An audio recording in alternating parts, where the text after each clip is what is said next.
Hi and welcome back. So this is not a review of the Sergio Romo bobblehead. That's on another posting. This is to talk about something that happened to me last week where I went on eBay and I bought a bobblehead, except that when it arrived, the bobblehead was completely shattered. And so I thought I'd do a simple DIY video on how to properly protect a bobblehead before you ship it through the mail. Obviously, the best way to protect your investment is to meet someone face to face and hand them the bobblehead and not use UPS or the regular postal. But if you have to, this is what you got to do. First off, you got to understand that bobbleheads, they are plastic, but they're not the kind of plastic that holds up to being dropped. Okay. This is not some sort of injection molded plastic that rebounds and absorbs a blow, right? If you drop any of your bobbleheads, they're going to break. Most notably, around the neck area, around the face, the chin, the bill of the hat, usually the arms, legs, anything that pops out like this, especially in this example. If you dropped it, maybe the elbow joint here. So basically, there are a lot of areas for a bobblehead to suffer an injury. Okay, so you want to protect that as much as possible. A lot of them are, a lot of the injuries are around the head area, and part of it is intrinsically the fact that the thing that makes bobbleheads the most fun is also the reason why they get damaged. Okay, so example is my 1962 Willie Mays bobblehead that I have lying around. I actually have him permanently blocked in with a bunch of bubble wrap in his neck, and the reason is to try to preserve him. This is a 1962 bobblehead that was purchased at Candlestick for probably $1, and yeah, I'll show you an example of what kind of damage that you traditionally see in a lot of these bobbleheads is the fact that the head structure on the back of the bobblehead usually bangs up against the base, the neck, as well as the shoulders, and you see a lot of fracture damage on some of the older bobbleheads.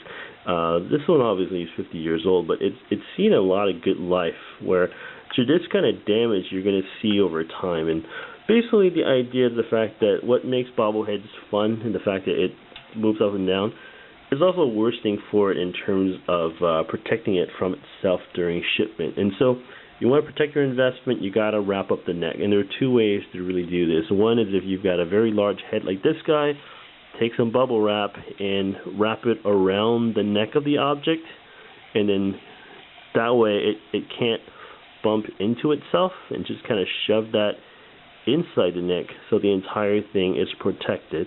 I would also take another layer and just kind of protect the shoulders and kind of guard it against that. Failing that, if you don't have bubble wrap, and this is something I pulled out of my collection, this is the 2002 Black Jersey retail Jeff Kent bobblehead that's out there. Kind of rare. It's probably worth like, I don't know, $50 or so. Same thing. Just go to your kitchen and grab some paper towels, El Cheapo, and just make the bobblehead a scarf. What you want to do is start off by shoving a little bit into the neck and then going around a couple of times. Just wrap around the neck. Kind of mummify the guy, and just be very secure of it, and just squeeze, put a piece of tape there, and secure it, and now your bobblehead is pretty much ready for movement, shipping, right? Because it can't bang against its own neck, it can't bang against the shoulder, and it's nice and secure, and you don't have to worry too much about it. So that's how you protect the neck of it, right? The other thing you might do before you ship a bobblehead is protect the limbs, right? You want to make sure that anything exposed is somewhat wrapped up, right? And you can only tell by putting it back inside the box to see what's exposed. So I got Sergio Romo's box here. You take a look at it. So he's going to fit right back into his box. We want to take a look at it and see if there's anything that's going to be exposed. Obviously, the arm is an issue, and so you might take some paper towel or bubble wrap and kind of wrap the arm before it gets placed in there, as well as the back of the arm there. You might put something in there just so that it has something to bounce up against if it did see some sort of shock effect. But close the bobblehead, put some tape, seal it up good. I would completely, put newspapers or more paper towels in here and try to pack this thing as tight as I could so that he wasn't moving left or right. And then I would put the entire thing back inside the box that it came in. The reason why the bobblehead that I ordered off eBay was shattered is because the guy who shipped it to me just shipped the bobblehead itself inside the box that it came in. This sounds like a good idea because you're all thinking, oh, but it's already in styrofoam. Well, I'm sorry to break the news to you, but styrofoam is a horrible, horrible medium for absorbing any kind of shock, right? Because it doesn't give. It's actually pretty, firm. And the box itself, UPS and the U.S. Postal Service, those guys who work there, the graveyard shift, and I know a couple people who do that, they tell you that they don't read the box. If you write fragile on it, they don't care. They're going to try to move this thing from one side of the building to the other side as quickly as possible, even if they got to chuck this thing like a football across their room. And you can imagine if this thing was about 4 feet up and it dropped in the ground, whatever was inside just shattered into a billion pieces. That's exactly what happened to my bobblehead. So, on top of protecting the bobblehead itself, you got to protect the outer box. Never ever ship your bobblehead to someone using just the box that it came in, okay? You're thinking, but that's how it is. That's how we're protect it. Well, think about it, okay? Bobbleheads are made in China, right? They put them on a boat inside a very large metal container, and the boat goes about 10 miles an hour. It takes 6 weeks to get here from China. And then it goes on a forklift going 4 miles an hour, placed onto the floor at Willie Mays Plaza, and then an individual person hands it to you, gives it to you like a football, and then you cradle it and, like the precious treasure it is. It never actually absorbs any kind of shock that might break it, okay? But when you ship it through the U.S. Post Office, they don't care. They're just trying to get this thing as fast as they can overnight from one side of the building to another, off a train, a truck, a plane, a horse, whatever they're using.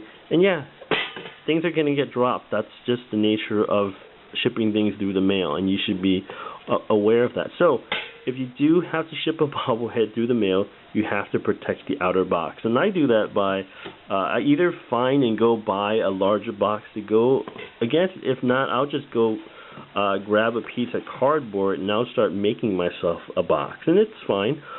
You can totally just grab some scrap cardboard and make yourself a box as long as it's decently shaped. No one's going to complain.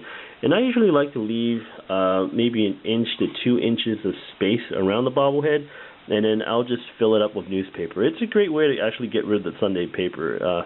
In case you guys are wondering, just don't make it heavier so that it just costs you a lot more to ship. The idea here is that you want to create a layer of air of cushioning, so that if anyone actually dropped your package, it would have some room to just kind of jostle around and yet still be protected. You want the shock effect of any kind of blow to go around the inner box and not touch your bobblehead at all. You just want to come almost suspended in air just like this in the middle of this box. And I would leave at least 1 inch around all 6 sides of the box.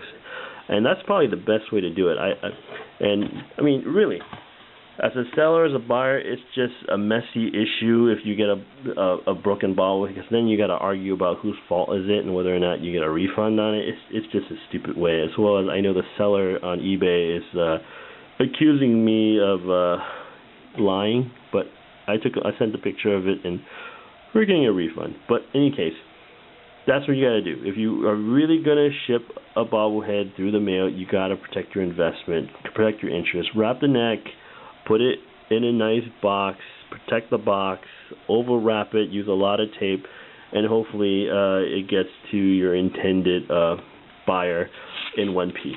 In any case, that's all for now. Thanks for watching. Go Giants. Bye.